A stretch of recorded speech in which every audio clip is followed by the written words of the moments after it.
चैतन्य महाप्रभु, नित्यानंद महाप्रभु द्वार द्वार जाते हैं, वो सबके आगे हाथ जोड़ करके कहते हैं आपके पांव पड़ रहे हैं हम। क्या बोले? बस एक बार हरि बोल बोल दो, और कुछ नहीं चाहिए। मेरी मैया तेरे पांव पड़ूं, एक बार हरि बोल। मैं द्वारे द्वारे गाऊंगो, एक बार हरि बोल।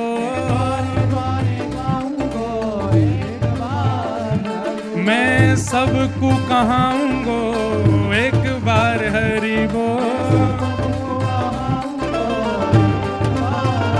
हे मैया तेरे पांव पड़ूं, एक बार हरि बोल। भैया तेरे पांव पड़ूं, एक बार हरि बोल। हे हरि बोल, हरि बोल, हरि हरि हरि बोल। भुजा उठा के बोलिए। हे हरि बोल, हरि बोल, हरि हरि हरि बोल। हे हरि बोल, हरि बोल, हरि हरि हरि बोल। हरि बोल, हरि बोल, हरि हरि हरि बोल। मैं नाम गुण गाऊंगो, हरि हरि हरि बोल। मैं सब सो कहाऊंगो, हरि हरि हरि बोल।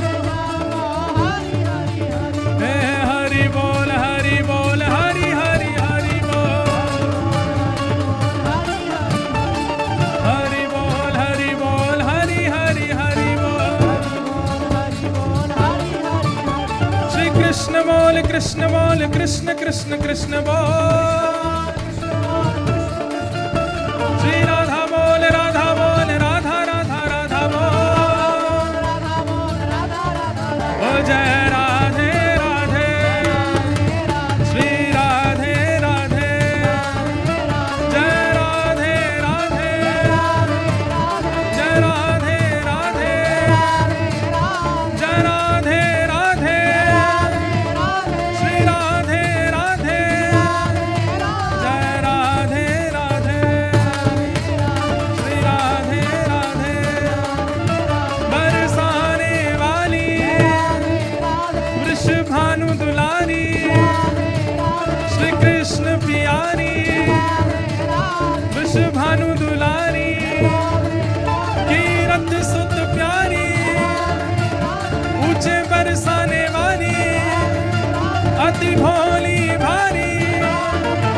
जय राधे राधे, ओ जय राधे राधे, जय राधे राधे, श्री राधे राधे, जय राधे राधे, जय राधे राधे, श्री राधे राधे, जय राधे राधे, श्री राधे राधे, जय जय श्री राम, जय जय श्री राम, जय जय श्री राम।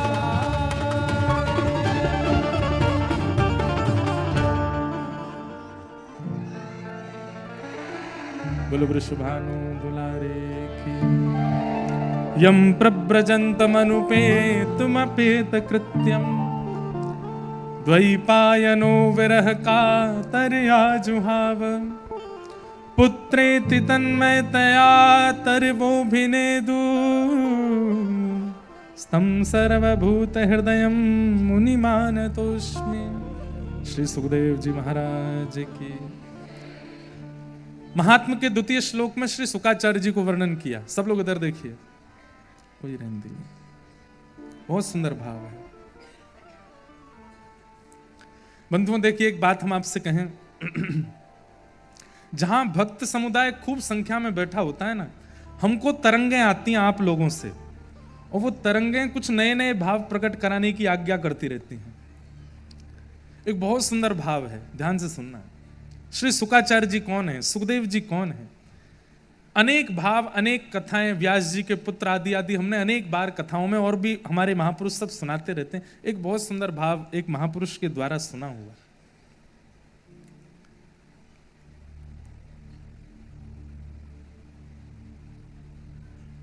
हमारे व्रज में पद पदावलियों में एक पद ठाकुर जी गाते हैं, श्री राधा रानी तुम्हें लागत हूं मैं कैसो, श्री श्यामा प्यारी तुम्हें लागत हूं मैं। भाई पूरी दुनिया बड़ाई करे किसी व्यक्ति की, लेकिन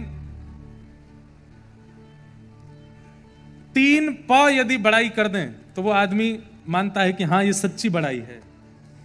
पूरी दुनिया कहे तुम बहुत अच्छे हो, तुम बहुत अच्छे हो, तुम बहुत अच्छे हो, ठीक है, लेकिन 3 प संबंध वाले, उनमें सबसे पहले पिताजी, पिताजी बड़ाई कर दें अपने पुत्र की, वाह लाला बहुत बढ़िया, तेने बहुत अच्छा काम किया, मैं तो बहुत प्रसन्न हूं। दूसरा पड़ोसी जो घर के सामने ही रहता है, पूरी दुनिया आपको देखने को तरसती है, पर वो रोज आपको देख देख के झिक गया है, पर वो भी आपकी बड़ाई कर दे, वाह भैया तुमसे तो हम बड़े राजी। और तीसरी पत्नी अगर प्रशंसा कर दे तो समझ जाओ कि आप सच में कुछ अच्छा करके आए हो। पिताजी बहुत जल्दी बड़ाई नहीं करते, मां कर देती हैं, बहनें कर देंगी, पिताजी बहुत जल्दी बड़ाई नहीं करते अपने पुत्र की। ऐसी पड़ोसी भी बहुत जल्दी बड़ाई नहीं करते, बाकी पूरी दुनिया से जंग जीत आओ, पत्नी भी जल्दी बड़ाई नहीं करते। हमारा तो अनुभव अभी शुरू हुआ है तो अभी ज्यादा हमको अनुभव है नहीं, देखते हैं। आप सब यहां ज्यादा बैठे हो तो ये 3 ज्यादा बड़ाई कर दें तो समझो कि सही में कुछ अच्छा किया आपने। तो ठाकुर जी के मन में एक दिन भाव आयो, श्री जी मेरे सामने आमे तो मेरी बड़ी बड़ाई करें, आहा कैसे सुंदर अलकावली, कैसे सुंदर नेत्र हैं, कैसे सुंदर पत्रावली, कैसी सुंदर नासिका, आज श्याम सुंदर की पीतांबरी कितनी मधुर है, आज नूपुर कितने बढ़िया पहने। किशोरी जी जब ठाकुर जी से मिलते हैं तो किशोरी जी बहुत देर तक तो ठाकुर जी को मौन होकर के केवल एक एक श्रृंगार को देखती रहती हैं, कितना सुंदर श्रृंगार। इसलिए ठाकुर जी रज रज के श्रृंगार करते हैं। हर दिन किसी को सजना अच्छा नहीं लगता, और मैं ठाकुर जी को रोज सजते हैं, डेली। इनको रोज नए वस्त्र चाहिए, रोज नए इत्र चाहिए, रोज नया मुकुट चाहिए, रोज नया चंदन घिस घिस के लगाओ, नई नई पत्रावली, रोज नए पीछे बंगला बनाओ, रोज पीछे की पिछवाई बदलो। क्यों? तो ना पता श्री जी आमेंगी देखवे, तो जब श्री जी आमेंगी तो उनको देखवे में आनंद आवे। उनको अपने लिए नहीं सजते ठाकुर जी, श्री जी के लिए सजते रोज, एवरीडे। हमारे भारत के मंदिरों में पोशाक दोबारा आती नहीं ठाकुर जी को, एक बार पहन लिया बस हो गया काम, अब तो नई आएगी, इतना सजते हैं। तो श्री जी भी खूब प्रशंसा करती हैं, आज बहुत मधुर लग रहे हैं, बहुत अच्छे लग रहे हैं। ठाकुर जी ने मन में विचार किया, ये मेरे मुंह पे तो बड़ाई करें, पर असली प्रशंसा तो मैं तब मानूं जब मैं उपस्थित नहीं हूं, तब ये क्या कहती है मेरे बारे में, वो मुझे सुनाई दे। तो उसके लिए मैं क्या करूं? मेरे बिना जब श्री जी बैठती हैं तब क्या चर्चा करती हैं, क्या सोचती हैं, वो मुझे पता चले। तो ठाकुर जी ने योजना बनाई, मधुमंगल को सखी बनाया, मधुमंगल को नथनी पहनाई, कानन में कुंडल पहना दिए, ओढ़नी पहना दी, बढ़िया सुंदर उसका श्रृंगार उंगार करके बाल वाल आगे कर दिए। ए मधुमंगल बोला, हाँ तू श्री जी के समूह में चला जा, और वहां बैठ करके बस ये सुनना कि वो मेरी अनुपस्थिति में मेरी क्या बात करती हैं, वो मुझे आके बताना। पहले बार तो मधुमंगल सखी बन के वो जैसी चलने लगा तो उसकी चाल ऐसी मर्दानी वाली, ठाकुर जी बोले ऐसे नहीं चलना, 2 मिनट में पकड़ा जाएगा, थोड़ी चलना अदब से चले, ऐसे चलते हैं। सिखाया उसको। मधुमंगल थोड़ी दूर गया, लौट के आ गया, बोले लाला, बोले एक बड़ी दिक्कत है, बोले कहा मोए हर 15 मिनट में भूख लगे, और माँ श्री जी क्या मैं कौनते मांगूंगो। ठाकुर जी बोले तो मैं खवा के भेज रहा हूँ, खूब सारो खवा के भेज रहा हूँ, और तू लौट के आएगा फिर दोबारा सबरो खवाऊंगा, माँ मत बोलियो कोई थे। मधुमंगल को खूब खवा पवा के भेजो, पहुंच गयो। श्री जी के साथ में इतनी सखियां चलती हैं कि कोई एक आध नहीं आ भी जाए तो पता नहीं चलता। तो मधुमंगल सखी बन के आ गया, श्री जी के समूह में आकर के चलन लगो। थोड़ी देर में भूख लगी आई उसको। अब भूख में जब व्यक्ति आता है तो उसको और कुछ फिर पता नहीं चलता। और जिसको बहुत भूख में, कई लोग ऐसे होते हैं कि भूख में मौन हो गए, भूख में व्याकुल हो रहे हैं, कई लोग हंसते हैं, पानी वानी पी लेते हैं भाई भूख। लेकिन कई लोगों का मैंने स्वभाव देखा, आपके भी झुंड में या परिवार में या मित्र में एक ऐसा होगा, उसको गुस्सा बहुत आता है, उसको भूख लगती है तो वो चिड़चिड़ाता है, गुस्सा आता है कि मुझे कुछ दो खाने को। मधुमंगल ऐसी स्थिति में आ गया कि महाराज सखियों को कौन ही मारे, सखियां कहें अरे तू कौन सी है, मुझे बात मत करे, और सबको झटकावे। बोले ऐसी सखी तो कोई नहीं हमारे समूह में। जैसे तैसे करके महाराज मधुमंगल ने 2-2.5 घंटे निकाले, फिर भागा वापस। ठाकुर जी यहाँ चाव में बैठे थे 56 भोग मंगा करके। मधुमंगल दौड़ा आ रहा है सामने से। मधुमंगल बैठ जा, लाला सही में बता कहा बात सुन के आए हो, श्री जी कहा कह रहे। बोले पहले मुझको खवा दे।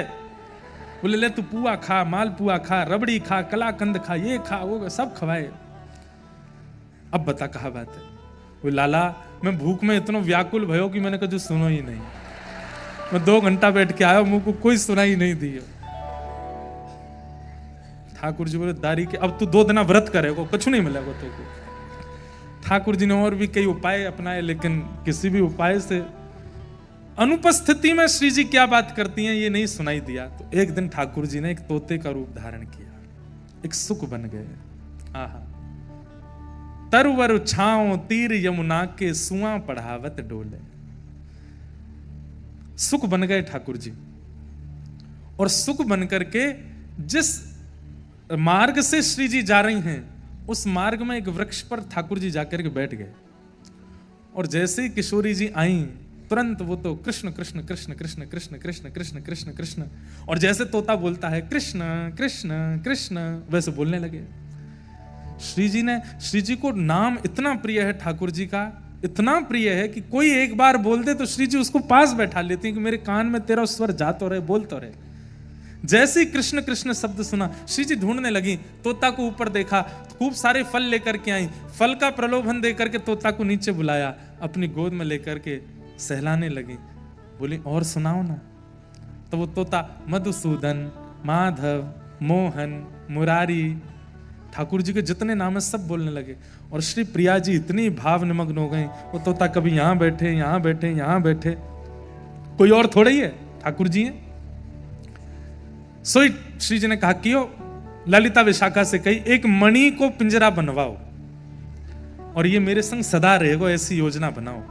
मणि को पिंजरा मंगा करके वहां में जैसे ही ठाकुर जी भीतर पधरा, ठाकुर जी बोले अब मैं क्या करूंगा, ये तो थोड़ी बहुत देर के काजे में आयो, इनने तो मुझको भीतर ही धल लियो। और श्री जी कहें तेरी एक ही सेवा है, बोले कहा 24 घंटे हर क्षण ठाकुर जी को नाम बोलते रहे, मुझको सुनाई देने चाहिए, बस और कुछ नहीं।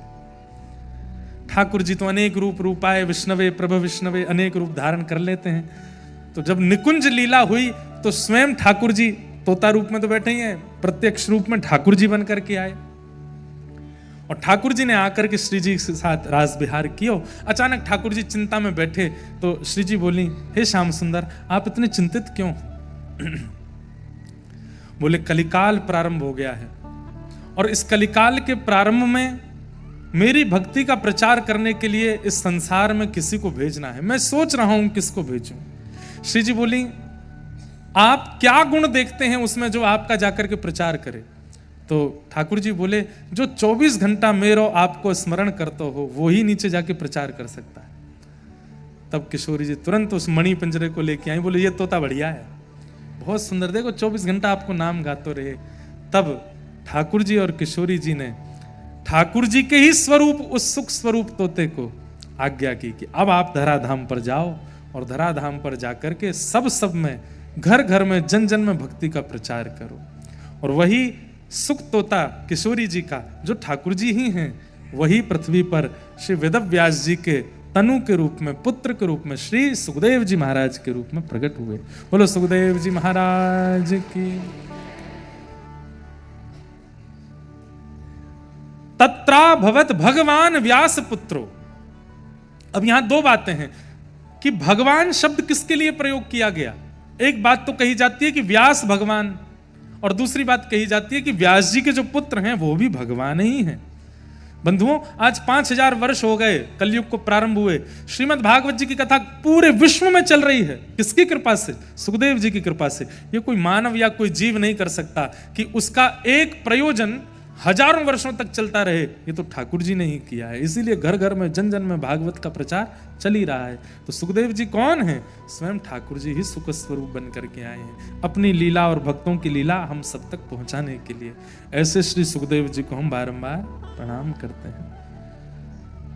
महात्म में 88,000 सौनकादि ऋषि सूत जी महाराज से प्रश्न करते हैं और प्रश्न करते हुए कहते हैं, श्रेयसाम यद भवेत् श्रेय पावनानां च पावनम कृष्ण प्राप्तिकरं शश्वत साधनम तद्वदाधुना। श्रेष्ठ से श्रेष्ठ इस कलिकाल में भगवत प्राप्ति का क्या साधन है? कृपा करके मुझे बताओ। मुझे ठाकुर जी कैसे मिलेंगे? हमें ठाकुर जी कैसे मिलेंगे? कृपा करके हमें बताओ। बहुत सावधानी से सब लोग सुनिएगा। तब सूत जी महाराज उत्तर देते हुए कहते हैं, क्या? कालव्याल मुखग्रास त्रास निर्णास हेतवे श्रीमद्भागवतम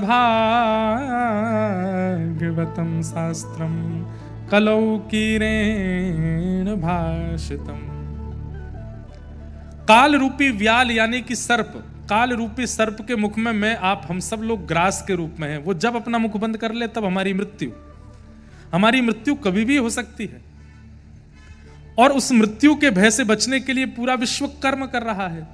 उस मृत्यु के भय को दूर करने वाली और मृत्यु को उत्सव बनाने वाली एक ही स्थिति है संसार में। क्या? श्रीमद् भागवती वार्ता, श्रीमद् भागवत की कथा। उसका आश्रय जो ले लेगा उसकी मृत्यु उत्सव बन जाएगी और कहीं ना कहीं वो अपने जीवन काल में भगवत साक्षात्कार कर लेगा। इसलिए भागवत का आश्रय लो। भागवत ही कृपा करके आपको ठाकुर जी का अनुभव और दर्शन करा सकती है। सबने पूछा, 88,000 सौनकादि ऋषि कहने लगे, श्रीमद् भागवत में ऐसा क्या है कि उससे भगवत दर्शन हो जाता है? और पूर्व में किसी को हुआ है जो हम इतना विश्वास कर लें? तब बताया गया। बोले एक बार की बात है, नारद जी महाराज भ्रमण करते हुए बद्रीनाथ गए। मैं थोड़ा महात्मा का प्रसंग कह रहा हूं, ध्यान से सुने। अच्छा, एक मैं निवेदन कर दूं, जिन लोगों को 7 बजे से पूर्व जाने का भाव रहता है वो कृपा करके वैसी जगह बैठें कि वहां से सहज ही उठ के वो जा सकें। और जिन्हें संपूर्ण कथा सुनने का संकल्प है वो प्रत्यक्ष बैठें सन्मुख, ताकि उनके उठने पर श्रोताओं को और वक्ता को दोनों को कोई उठ के गए नहीं है, सब बैठे हैं। 2-4 लोग गए तो इसलिए मैं ये बात पहले ही कह दूं कि मध्य के बीच के लोग उठें ना, क्योंकि आगे पीछे के लोग जो हैं वो सब बड़े भाव से सुनते हैं। हम भी प्रवाह में सुनाते हैं तो प्रवाह खंडित होता है ऐसे। और नामदेव जी महाराज इसको कलिकाल का सबसे बड़ा पाप बताते हैं कि आप सत्संग और संकीर्तन को मध्य में छोड़ के जाते हैं। कोई बहुत अति जरूरी कार्य आ जाए तो ही क्षमा प्रार्थी होकर के जाना चाहिए, नहीं तो सत्संग का संपूर्ण लाभ। दूध का भोग रखा, बैठ गए, बोले पाओ। एक दिन निकल गया, नहीं पिया ठाकुर जी ने। नामदेव जी बोले आप नहीं पियोगे तो मैं भी नहीं पीऊंगा। दूसरा दिन दूध का भोग रखा, दूसरे दिन भी नहीं पिया, बोले मैं भी नहीं पीऊंगा। तीसरा दिन ठाकुर जी के आगे दूध रखा, आधा दिन निकल गया, ठाकुर जी ने फिर नहीं पिया। नामदेव जी बोले सुनो, मुझको पीना है, मुझको भूख लगी है और आप पी नहीं रहे हो, आपको बिना पवाए पी। ठाकुर जी प्रकट हो गए तुरंत, श्री पंडरीनाथ भगवान प्रकट हो गए, तुरंत दूध मुख से लगा के पीने लगे। नामदेव जी को पिलाया। ए नामा, ठाकुर जी नामा बोलते थे नामदेव जी को, बहुत सुंदर चरित्र है नामदेव जी का। ए नामा, बोले हाँ, ये कोई बात है? तेने मेरे सारे नियम कानून तोड़ दिए। बोले क्यों? 3 दिन में प्रकट कर दिया। अरे भाई कम से कम 3 साल तो लगाता। कलयुग में इतना समय नहीं है भगवान सबके पास 3 साल प्रतीक्षा करे तब आप आओ। 3 दिन में ठाकुर जी आ गए। आपकी गुजरात की जूनागढ़ की भूमि को मैं शायद आंकड़ों में ऊपर नीचे चला, संभवतः 52 बार ठाकुर, हाँ, 52 बार द्वारिकाधीश पधारे। 52 बार। अरे भाई, ध्रुव जी को 1 बार दर्शन हुआ, प्रहलाद जी को 2 बार दर्शन हुआ। अम्बरीश राजा को एक बार दर्शन हुआ। भागवत के सारे भक्तों के चरित्र देख लो, कितनी बार ठाकुर जी आए उनके पास? एक बार, 2 बार, बहुत करके देखोगे तो 4-5 बार। अरे ब्रजवासियों को भी 11 वर्ष ही दिखे ठाकुर जी, बस उसके बाद द्वारिका चले गए। कलयुगा को आकलन कर रहे हो कि वो अच्छा है, बुरा है, श्रेष्ठ है, अश्रेष्ठ है। ठाकुर जी कहते हैं वो जितनी पीड़ा मेरे नाम गाने वाले को देते हैं उतनी पीड़ा मुझे होती है। तो ठाकुर जी ने रामदास जी से कहा, आप इतना पैदल चल के आते हैं, इतना सब कुछ, मुझे श्रम होता है बहुत ज्यादा, आपके श्रम से मुझे श्रम होता है, आप मत आया करो। या फिर एक काम करो, बोले क्या यहीं बस जाओ द्वारिका में? रामदास जी बोले गृहस्थाश्रमी हूं, कम से कम एक दिन ही सही अपने गृहस्थाश्रम का निर्वहन तो करूंगा। तो गृहस्थाश्रम निभाने के लिए वापस जाते तो एक रात ही रुकते थे घर पे, अगले दिन फिर द्वारिका।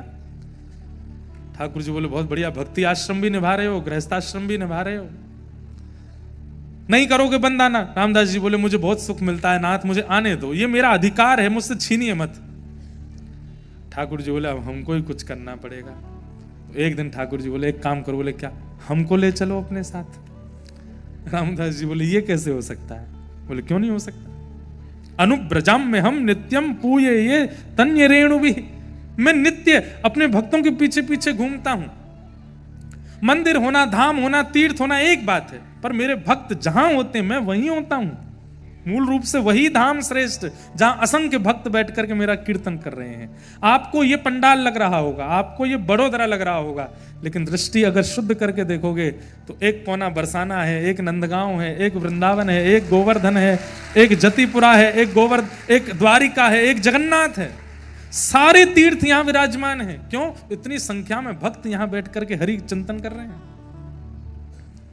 ना हम वसामि वैकुंठे योगिनाम हृदयेन च मद भक्ता यत्र गायन्ति तत्र तिष्ठामि नारद। मैं वहीं रहता हूं जहां मेरे भक्त मेरा कीर्तन गाते हैं। तो रामदास बोढ़ाना जी से ठाकुर जी ने कहा मुझको ले चलो। रामदास जी बोले ये कैसे होगा? बोले हम बता रहे हैं कैसे होगा। बोले कैसे होगा? बोले आप आना और एक बैलगाड़ी की व्यवस्था करके लाना अपने साथ, और आकर के रात्रि अपना एकादशी जागरण कीर्तन करना। पुजारी पंडा आवेंगे उससे पहले ही मैं गर्भगृह के द्वार खोल दूंगा, तुम भीतर से मुझको ले जाना। बोले जय जय। देखो गर्भगृह से प्रवेश करने का अधिकार पुजारियों का है, वहां से मैं प्रवेश करूंगा तो फिर बहुत बड़ा एक अपराध हो जाएगा। और एक बात, बोले क्या? मैं आपको नहीं ले जा रहा, आपको जाना है मेरे साथ। मैं आपको नहीं ले जा रहा हूं, आपको जाना है।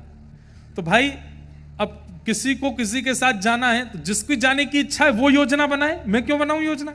हाँ बैलगाड़ी में ले आऊंगा, बाकी मंदिर से बाहर मैं नहीं लेके आऊंगा, आप खुद आओ। ठाकुर जी बोले तो फिर हम एक काम करते हैं। बोले क्या? पीछे खिड़की हम उससे तोड़ के बाहर आ जाएंगे। हाँ तब तो लगेगा भी कि हाँ प्रेम के वश आप गए हो, सामने से जाना कोई जाना है।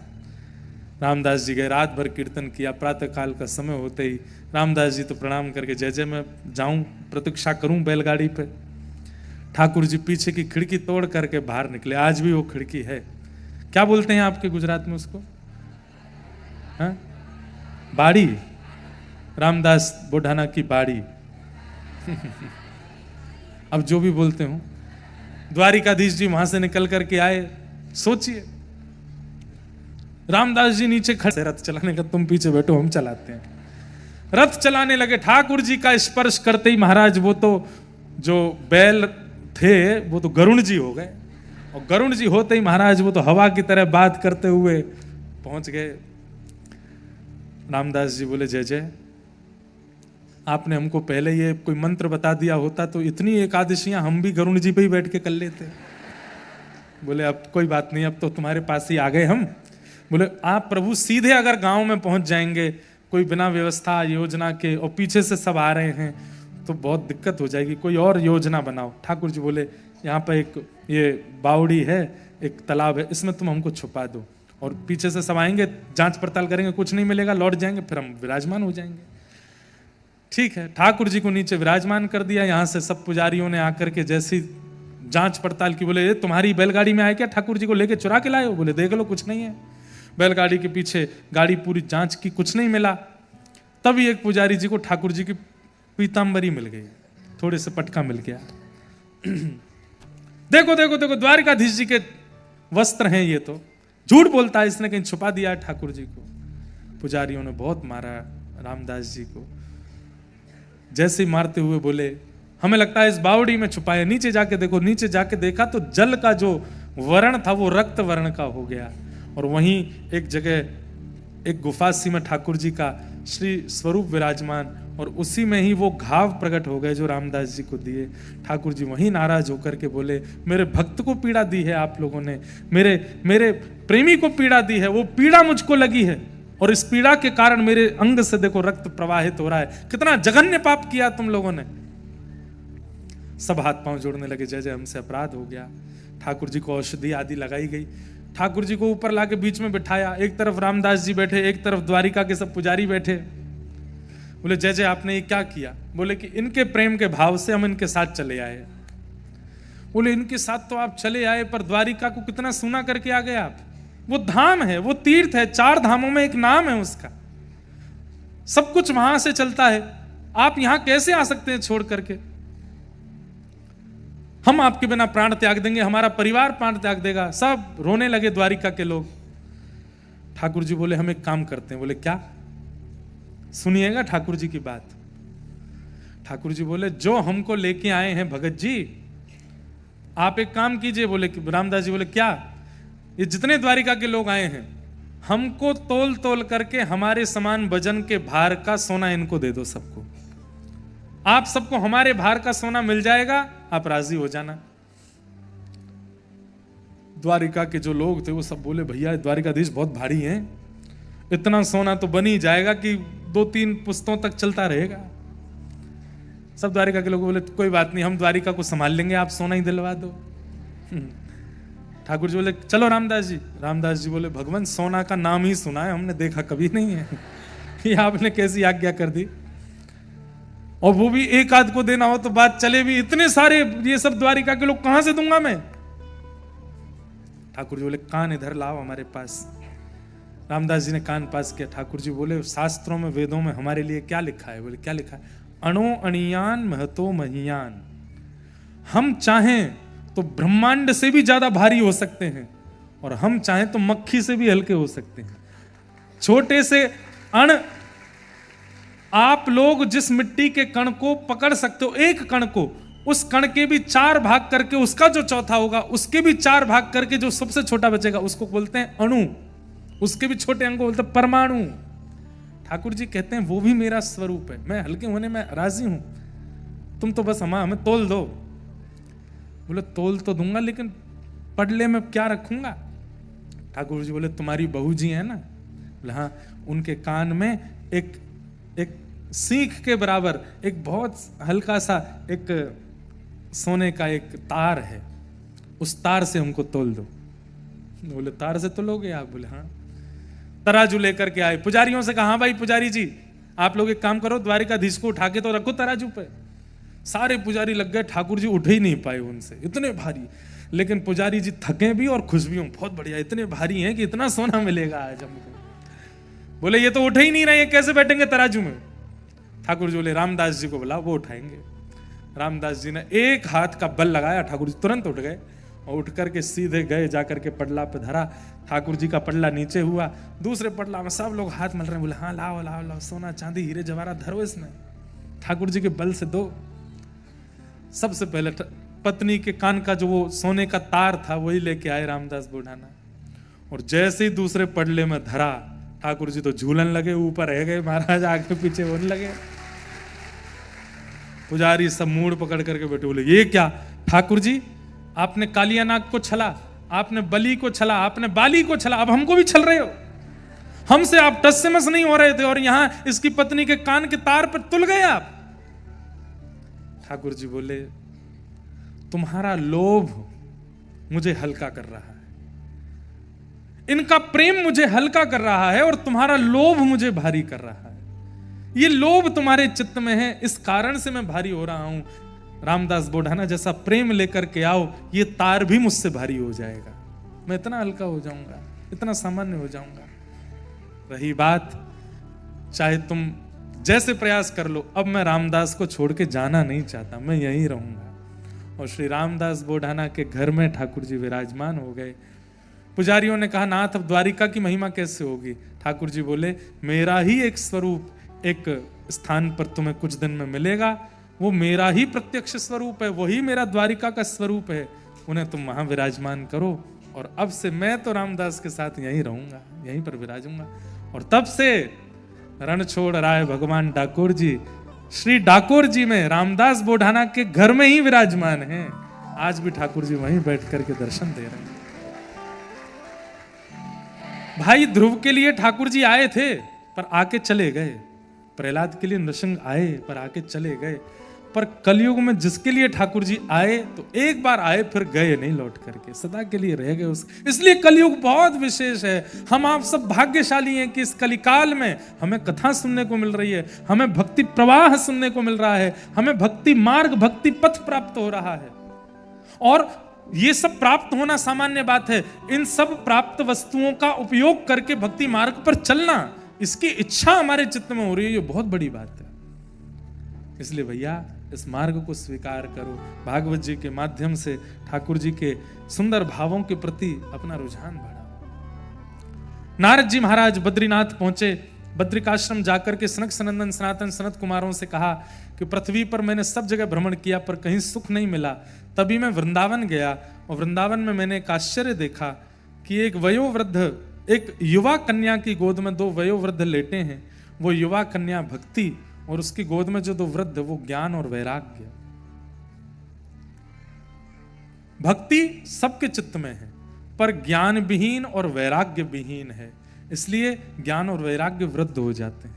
बंधुओं, कितना ज्ञान होना आवश्यक है हम लोगों को?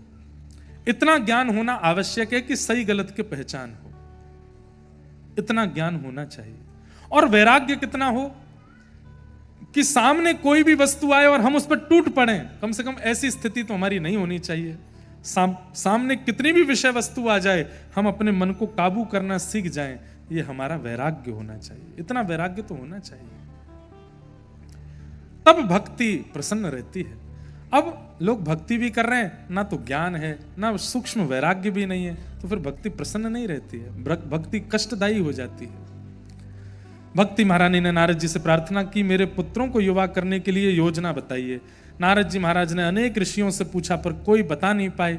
तब बद्रिकाश्रम में सनत कुमारों से पूछा कि ज्ञान वैराग्य को युवा करने का कोई प्रयोजन बताइए। तब सनत कुमारों ने 4 प्रकार के यज्ञ बताए, द्रव्य यज्ञस्तपो यज्ञ योग यज्ञस्तथा परे स्वाध्याय ज्ञान यज्ञश्च ते तु कर्म विसूचका। 5 प्रकार के यज्ञ हैं, द्रव्य यज्ञ, तप यज्ञ, योग यज्ञ, स्वाध्याय यज्ञ और ज्ञान यज्ञ। इनमें सबसे विशेष यज्ञ कौन सा है? सत्कर्म सूचको नूनम ज्ञान यज्ञ स्मृतो बुधई। जो हम आप सब कर रहे हैं ये ज्ञान यज्ञ, श्रीमद् भागवत कथा ज्ञान महायज्ञ, ये सबसे बड़ा यज्ञ है। अगर कोई व्यक्ति कथा सुन ले, 7 दिन कथा सुने और केवल सुने नहीं, पालन करे, तत्श्रवण प्रपठन विचारण परो भक्त्या विमुच्चेन्नर, उसका पालन इंप्लीमेंट करे अपने जीवन में, उसका यह यज्ञ सफल होता है। और उसकी सफलता का एक ही फल मिलता है, उसके संपूर्ण जीवन काल में मृत्यु से पहले भगवत दर्शन होगा ही होगा, निश्चित होगा। भागवत जी का प्रसाद है, भागवत जी का प्रसाद था। भागवत जी प्रेम प्रसाद देती हैं, श्री कृष्ण को प्रेम प्रसाद रूप में प्रदान करते हैं। इस प्रकार से 5 यज्ञों में ज्ञान यज्ञ श्रेष्ठ है। उस ज्ञान यज्ञ को आप नारद जी कराओ, ज्ञान वैराग्य प्रसन्न होंगे।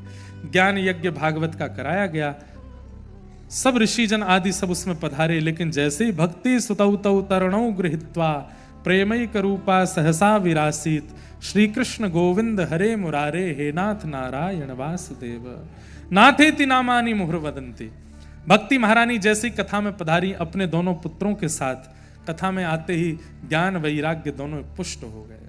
अब यहाँ जितने लोग बैठे हैं संभवतः सबके चित्त में ज्ञान और वैराग्य इस समय पुष्ट हो गए हैं। ज्ञान तो ऐसा हो गया होगा कि अब हमारे सामने कोई है ही नहीं कुछ भी। घर पे जाएंगे तो जो लोग घर से नहीं आए उन पे भार बन जाएंगे। 4 घंटा बैठ के सुन के आए हम, 1 मिनट भी हिले नहीं, एक घूंट पानी नहीं पिया हमने, उठ करके भी नहीं गए बाहर एक भी बार, भीड़ ही इतनी थी, जगह ही नहीं थी। और बीच में महाराज जी टोक और देते हैं उठने वालों को, कहां से जाएं। लेकिन 4 घंटे पूरी बैठ के सुनी हमने कथा। ज्ञान आता है पर अभिमान के साथ आ जाता है, वैराग्य आता है पर अभिमान के साथ आ जाता है। हमने ये छोड़ दिया, हमने वो छोड़ दिया, हम ऐसा नहीं करते, हम ये नहीं करते, हमने वो कर दिया। ये अभिमान युक्त जब ज्ञान वैराग्य आते हैं तो समझो भक्ति पुष्ट नहीं है।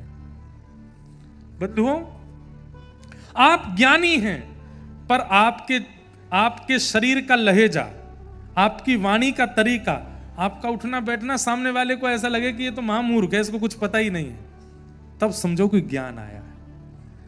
आपकी स्थिति उसको पता। आजकल क्या होता है कि व्यक्ति के स्वरूप से पता चल जाता है कि ये ज्ञानी है, ये लोभी है, ये धनवान है, ये विरक्त है, क्योंकि हम उसका प्रदर्शन कर देते हैं।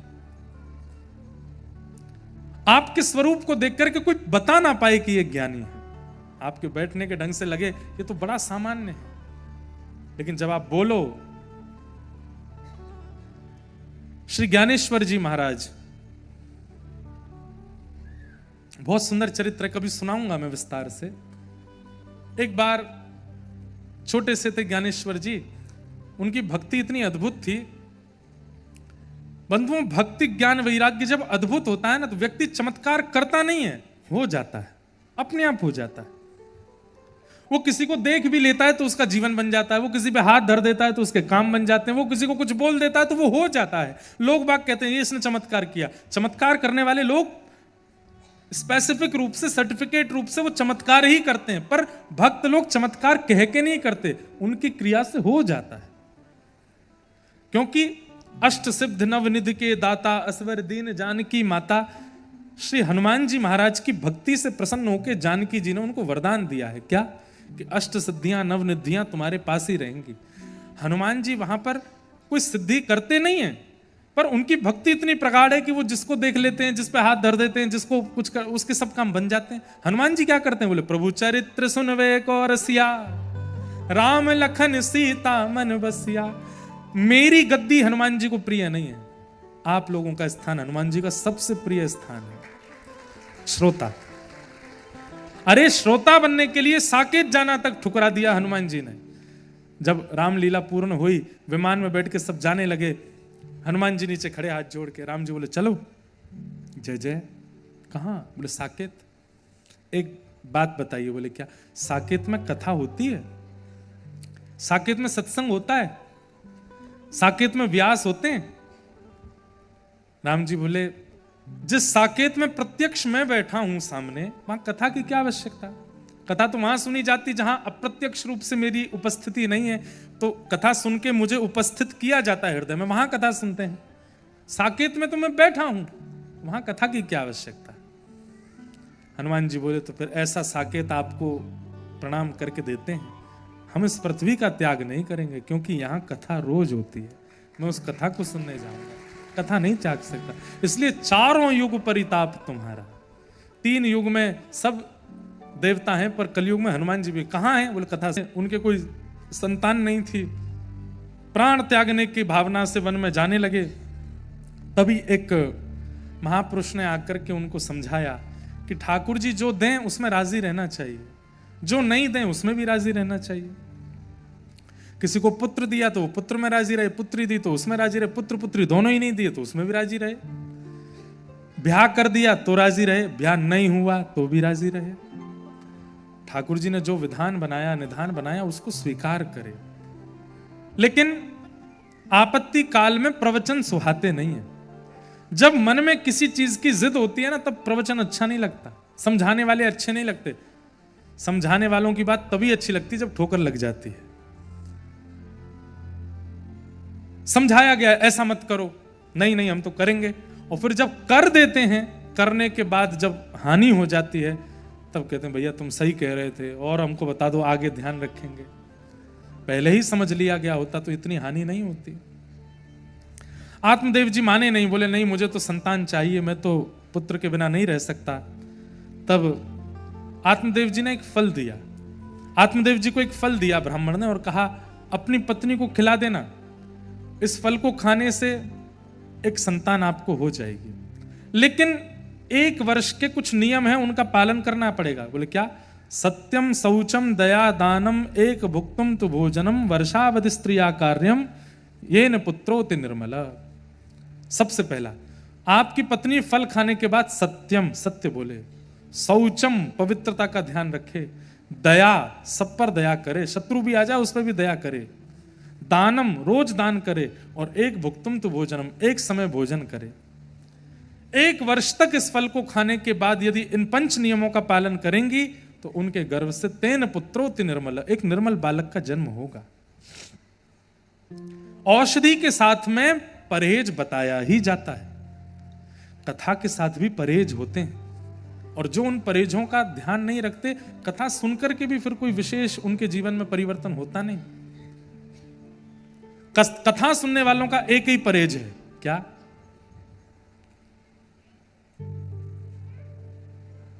तजोरे मन हरि विमुखन को संग, तजोरे मन हरि विमुखन को संग, जाके संग कुमति उपजत है, जाके संग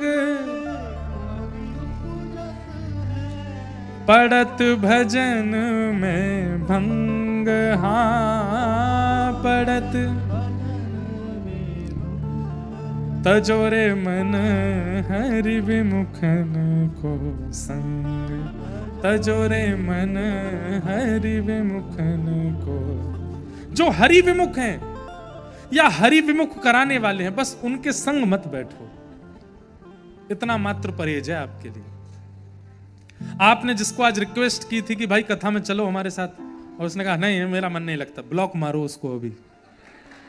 यही परहेज है।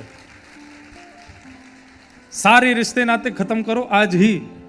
बोले भैया इस नव वर्ष पे हमको यही गिफ्ट दीजिए कि आज से तुम हमारे कुछ हो ही नहीं। क्यों? तुमको कथा प्रिय नहीं, तुमको ठाकुर जी की लीला प्रिय नहीं, तुमको ठाकुर जी का दर्शन प्रिय नहीं, तो तुम हमारे प्रिय कैसे हो सकते हो? जो हरि का नहीं वो हमारा नहीं। बस ये परहेज होना चाहिए, और इसके अलावा कोई परहेज नहीं है भक्तों के लिए। तजोरे मन हरि विमुखन को संग, और जाके संग कुमति उपजत है। जिसके संग बैठने उठने खाने पीने रहने सोने से कुमति प्रकट होती। कुमति मतलब व्यसन की इच्छा प्रकट होती। व्यसन कर नहीं रहे हो आप, पर इच्छा प्रकट होगी, मैं भी खा के देखता कैसा लगता है ये। एक बार हम भी टेस्ट तो कर ही लेते, अब तो नहीं करेंगे पर कर लेते तो पता चलता कैसा है इसका स्वाद। एक बार हम भी यहां जाके देख लेते कि ये कैसा लगता है। ये सारी भावनाएं जिसके संग रहने से आप उस क्रिया को कर नहीं रहे हो पर आपके चिंतन में आ रही है, ऐसे का भी त्याग करो। जाके संग कुमति उपजत है, पड़त भजन में भंग, तजोरे मन हरि विमुखन को संग। एक बात बोलूं, आज की डेट में सबसे बड़ा हरि विमुख कराने वाला ये है। सबसे बड़ा हरि विमुख कराता है। आप नाम कर रहे हैं, तभी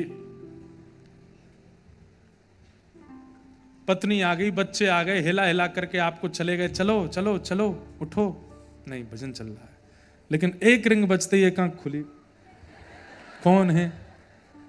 जाके संग कुमति उपजत है, पड़त भजन में भंग। इसके कारण भजन में भंग पड़ रहा है। कई लोग यहां बैठे कथा में, विशेष रूप से कुर्सी वाले, वो धीमे से नजर बचा के नीचे करके कर भी लेते हैं बात कथा के बीच में भी।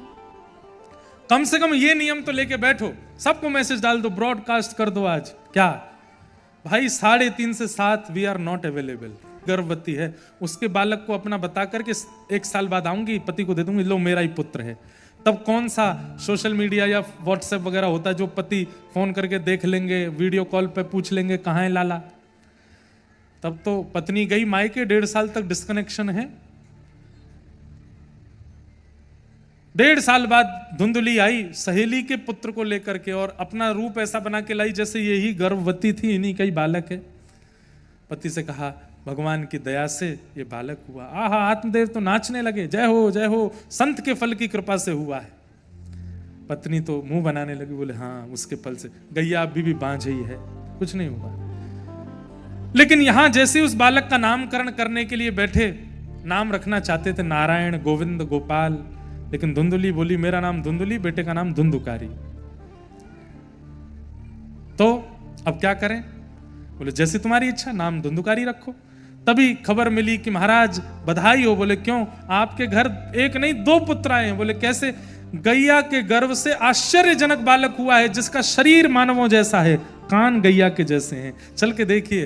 गौशाला में जाकर के देखा तो श्री गोकर्ण जी महाराज का प्रादुर्भाव है। कान गऊ के समान बड़े हैं पर शरीर मानवों जैसा है, ऐसे गोकर्ण जी हुए। पिता ने गोद में लिया और धुंधुली से कहा बड़े बेटे का नाम तुमने रखा, इनका नाम हम रखते हैं गोकर्ण। गो कहते हैं ज्ञान को, कर्ण कहते हैं कान को। इस समय आपका नाम चाहे जो भी हो पर आप सब गोकर्ण हैं, क्योंकि आप ज्ञान, भक्ति, वैराग्य, भाव की कथा सुन रहे हैं। आप सब गोकर्ण हैं। गोकर्ण जी महाराज और धुंधुकारी दोनों बड़े हुए। धुंधुकारी दुष्ट हुआ और गोकर्ण जी पंडित ज्ञानी हुए। दुष्टता इतनी ज्यादा बढ़ गई कि बाहर व्यसन, विचार और ये सब तो बिगड़े, घर में आके माता पिता को मारना पीटना शुरू कर दिया। बंधुओं, जो व्यक्ति पाप करता है उसको नरक जाना पड़ता है। जो महापाप करता है, जो महापाप करता है उसको प्रेत बनना पड़ता है। और उन महापापों में एक महापाप है माता पिता पर हाथ उठाना, उनको अनर्गल बोलना, उनके प्रति दूषित भावना रखना। भगवान ना करे इस पंडाल में तो कोई भी ऐसा बालक नहीं है, पर कई संसार में ऐसे लोग भी हैं। अभी बंबई में मेरी कथा थी तो एक बहन रात्रि 1:30 बजे तक खड़ी रही नीचे। तो मुझे किसी ने बताया कि महाराज जी आप उठो चलो। वो कथा के विश्राम से नीचे ही खड़ी है। नीचे जाकर के हमने देखा, मैंने क्या बात है? बोली महाराज जी मेरा भाई मुझे मारता है, मेरी माँ को भी मारता है, पिताजी हमारे हैं नहीं। मैंने कहा भैया देखो आपके घर का निर्णय है, इसमें मैं क्या कह सकता हूँ, लेकिन आप आई हैं, पूछना चाह रही हैं, तो ऐसे भाई का त्याग करना ही आपके लिए धर्म है, जो आपकी माँ को ही मारता हो, जो आपके प्रति ऐसी दूषित भावना। भाई देखो, भाई, पिता, पति, पुत्र, इन सब नामों के अर्थ होते हैं और उन अर्थ में सबसे पहला अर्थ होता है रक्षक। और वो रक्षा ही नहीं करता है तो कैसा पति? रक्षा ही नहीं करता तो पिता कैसे? रक्षा ही नहीं करते तो भाई कैसा? कई लोगों के पिता भी ऐसे हैं। कई यहां हमारी कथा में तो युवा ज्यादा आते हैं। युवाओं को आप सोच नहीं सकते कितने कितने युवाओं के मेरे पास में संदेश आते हैं, घर में बंद करके 5-5 दिन तक मारते हैं माता पिता। किस बात से? कि भजन क्यों करता है, कथा क्यों सुनता है। अरे व्यसनी व्यभिचारी हो जाए तो सुखी हो आप। ऐसी स्थिति में हम बालकों को तो ये कहते हैं भाई माता पिता के प्रति तो प्रहलाद जी वाली बुद्धि रखो, मत त्यागो, ठाकुर जी ही नृसिंह बन करके आके कृपा करेंगे। बाकी संबंधों में आपको अधिकार है, अगर वो भक्ति में विक्षेप डालते हैं और अपनी स्थिति से ऊपर जाकर के राक्षसत्व को ग्रहण कर लेते हैं तो त्याग ही विशेष अधिकार है। त्यागो, उनका त्याग ही करो अगर वो राक्षसत्व में है। यहां भी वही किया, मां त्याग करके बेटा को घर से चली गई, लेकिन कुआं में गिर गई तो प्राण निकल गए। पिता के ऊपर भी हाथ उठाया तो आत्मदेव जी ने भी ग्रह का त्याग कर दिया और वन में जाकर के भजन करने लगे। तब गोकर्ण जी महाराज ने जाकर के आत्मदेव जी को ज्ञान उपदेश किया। पिताजी आप क्यों दुखी हो रहे हैं? बोले कि मेरे पुत्र ने मुझको मारा, मेरे ऊपर ऐसा किया। तब बोले कि आपका ये मेरा शब्द जो आता है ना, इसमें दुख छुपा होता है। बहुत ध्यान से सुनना, अगर आप लोग सुन सको 10 मिनट और, इतनी सुंदर वार्ता है ये। क्यों? मेरा। पहले दुख का कारण है मैं और दूसरे दुख का कारण है मेरा। ये दोनों ही जिस दिन समाप्त हो जाएं, आपको कोई दुनिया की ताकत दुखी नहीं कर सकती। पहला तो आपने मैं निकाल दिया। हमारे पूज्य पिताजी गाते हैं, मैं नहीं मेरा नहीं, यह तन किसी का है दिया। कौन मैं? आपको बहुत ज्यादा मैं करने की इच्छा होती है कि मैं ऐसा हूं, मैं वैसा हूं, मैंने ये किया, मैंने वो किया। आज मेरे कहे से अपने शरीर से एक बात कहना, क्या? अरे ओ मैं, ऐसी कहना, अरे ओ मैं, तुझे मैंने जब से जन्म लिया है तब से लेकर के अब तक तूने कहा गुलाब जामुन खिलाओ, खिलाया, रसगुल्ला खिलाए, पिज़्ज़ा खिलाया, बर्गर खिलाया, चाउमीन खवाई और थेपला खिलाया, फाफड़ा खिलाया, खमन खिलाया, श्रीखंड खिलाया, ये खिलाया, वो खिलाया। लेकिन अब तू मेरी एक बात सुन ले। बोले क्या? आगामी 7 दिन तक मैं तुझे कुछ नहीं खिलाऊंगा, लेकिन खबरदार तू भूख को प्रकट मत करना। मानेगा आपकी बात? ये मानेगा आपकी बात? नहीं मान सकता। जो लोग नियम लेते हैं, डाइट करते हैं, वो भी किसी एक वस्तु के अधीन होकर के रहते हैं तो ही जीवित रह पाते हैं। उनका शरीर भी नहीं मानता अगर वो कुछ भी नहीं खावे तो। पानी तो चाहिए ना, उसके बिना भी नहीं रह पाओगे। ये शरीर आपकी नहीं मानेगा, आपको परेशान कर देगा। और रही बात आपने खींच करके 9 दिन निकाल भी लिए तो 10वें दिन आप चाहोगे कि मेरे 10 मुंह हो जाएं, 10 पेट हो जाए, अब मैं खाऊं। क्योंकि ये इच्छा को मारा था मैंने। इच्छा तो रोज प्रकट हो रही थी ना। इच्छा ही प्रकट ना हो ऐसा शरीर का इच्छा, ऐसा शरीर नहीं हो सकता। जो आपकी ही नहीं मानता है उस पर अभिमान क्यों करते हैं हम? शरीर को कह दीजिए, ए चल तू अब हो गया 30 साल का, 28 का हो गया, 25 का हो गया, अब मेरी बात सुन। बोले क्या? अब हर साल हमारा शरीर मेरी आयु बढ़ेगी, पर तू बूढ़ा नहीं होना, तेरा एक भी बाल पकना नहीं चाहिए, ये हेयर फॉल नहीं होना चाहिए, तू वृद्धावस्था को नहीं जाना चाहिए। मानेगा शरीर? नहीं मानेगा। जो आपके वश में ही नहीं है उस पर अभिमान क्यों? जो आपकी मानता ही नहीं है उस पर अभिमान क्यों? रही बात अपने पे अभिमान नहीं कर सकते तो अपनों पे तो कर सकते हैं। बेटा बेटी, परिवार, पत्नी पति, खानदान आदि, ये सब कोई अपना नहीं है। केवल और केवल आप एक्टिंग करो संसार में सबके साथ। हम बहुत बहुत पते की और बहुत ऊंची बात कह रहे हैं, और इसको बोलते हैं ना जैसे डार्क ट्रुथ, बहुत काला और गहरा सच है ये। वही व्यक्ति संसार में निभ पाएगा जो केवल एक्टिंग कर रहा है। सबके सामने एक्टिंग करो, अरे आप तो हमारे ऐसे हो ऐसे हो, सबसे वास्तविकता केवल और केवल इनके सामने। त्वयैव नाथेन मुहुर्विपत गणात्, ये सब से मेरा संबंध निभाने के लिए व्यवहार मात्र में कर रहा हूं नाथ, वास्तव में मेरे केवल आप हो और कोई नहीं, और किसी से मेरा कोई संबंध नहीं है। मृत्यु के बाद कितनी बार आपके मेरे पूछने आ जाते हैं कि भाई तुम कहां चले गए।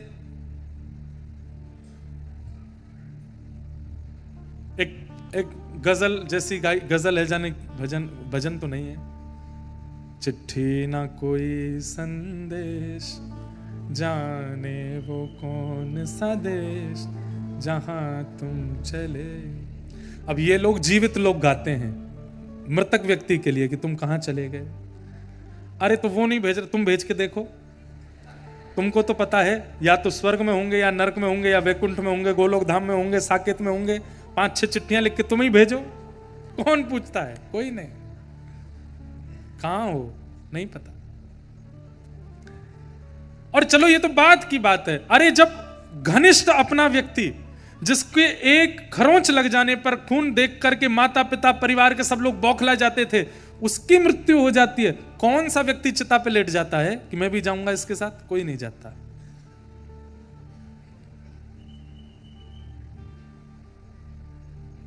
संसार में सब संबंध केवल निभाने के हैं, केवल और केवल आपको उसका प्रदर्शन मात्र करना है। और खूब अच्छे से करो, खूब रोइए भी मिलकर के, खूब मिलकर के आनंदित भी होइए, खूब प्रेम दीजिए, पर वास्तविक हृदय का जो भाव है वो केवल ठाकुर जी को दीजिए। बिन गोपाल को नहीं अपनो, जासो कीरत रही है। सूरदास जी का पद है, जा प्रिय तम सो प्रीति घनेरी, सो देख डर जई हैं।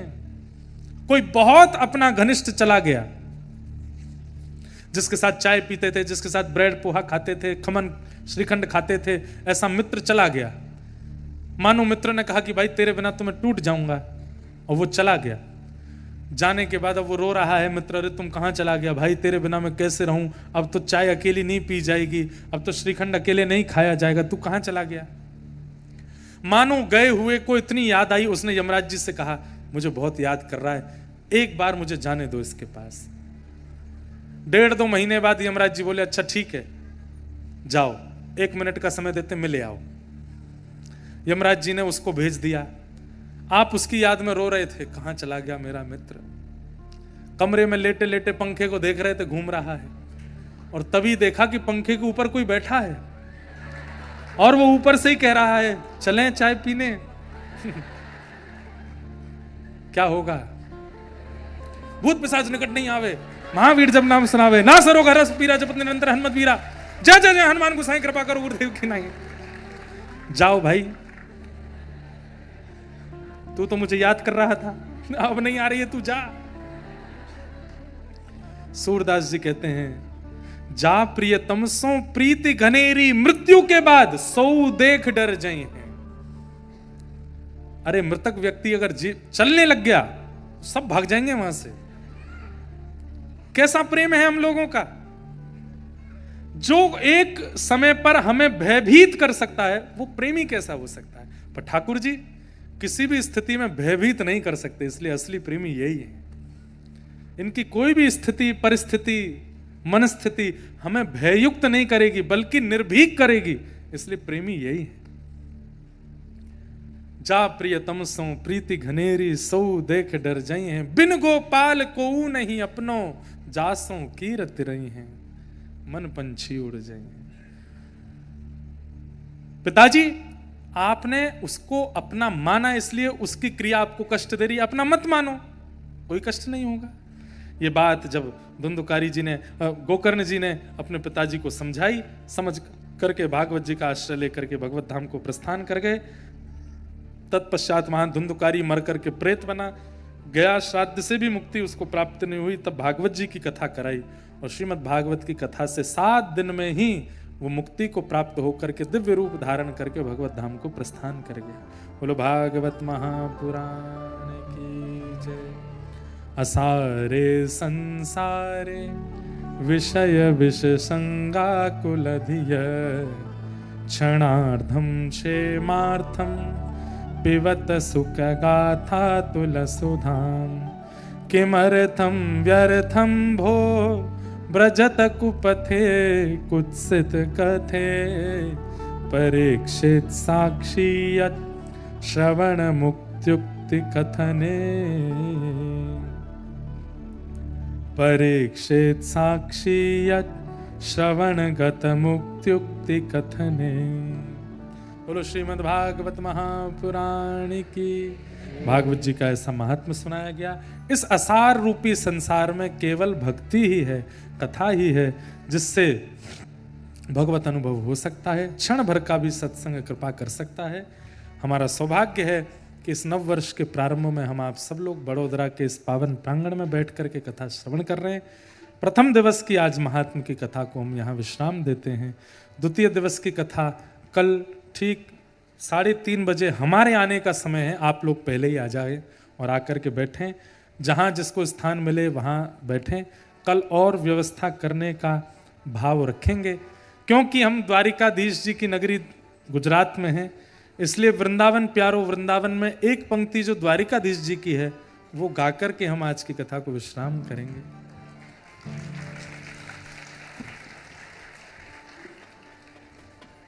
विप्रधेनु संतन के कारण रण छोड़ो ब्रजना, विप्रधेनु संतन के कारण रण छोड़ो ब्रजना, ओ विप्रधेनु संतन के कारण रण छोड़ो ब्रजना, विप्रधेनु